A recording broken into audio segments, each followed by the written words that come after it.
বিগত সরকারের আমলে বাংলাদেশ থেকে পাচার হওয়া অর্থ ফেরত আনার জন্য যুক্তরাজ্য সরকারের সহযোগিতা কামনা করেছেন শিল্প মন্ত্রণালয়ের উপদেষ্টা আদিলুর রহমান খান। সোমবার 23 সেপ্টেম্বর নিজ অফিস কক্ষে বাংলাদেশ নিযুক্ত ব্রিটিশ উপ হাইকমিশনার এবং ডেভেলপমেন্ট ডাইরেক্টর জেমস গোল্ডম্যান তার সঙ্গে সাক্ষাৎ করতে এলে উপদেষ্টা এ সহযোগিতা চান।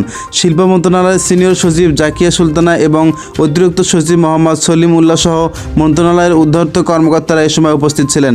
সাক্ষাৎকালে শিল্প উপদেষ্টা জানিয়েছেন, ব্রিটেন দীর্ঘদিন ধরে বাংলাদেশের বিশ্বস্ত উন্নয়ন সহযোগী। ইউরোপীয় ইউনিয়নের দেশগুলোর মধ্যে ব্রিটেন বাংলাদেশকে প্রথম স্বীকৃতি প্রদান করেছেন। বাণিজ্য ও বিনিয়োগের ক্ষেত্রে দুই দেশের মধ্যে চমৎকার দ্বিপাক্ষিক সম্পর্ক রয়েছে। একসঙ্গে কাজ করার মাধ্যমে এই দ্বিপাক্ষিক সম্পর্ক আরও উচ্চতর পর্যায়ে নেওয়া সম্ভব। শিল্প উপদেষ্টা বিগত সরকারের আমলে বাংলাদেশ থেকে পাচার হওয়া অর্থ ফেরত আনার জন্য যুক্তরাজ্য সরকারের সহযোগিতা কামনা করেছেন। এ বিষয়ে শিল্প মন্ত্রণালয়ের সিনিয়র সচিব জানান, বাংলাদেশ এবং গ্রেট ব্রিটেনের মধ্যে 19 জুন 1980 সালে একটি দ্বিপাক্ষিক পুঁজি বিনিয়োগ ও সুরক্ষা চুক্তি স্বাক্ষরিত হয়।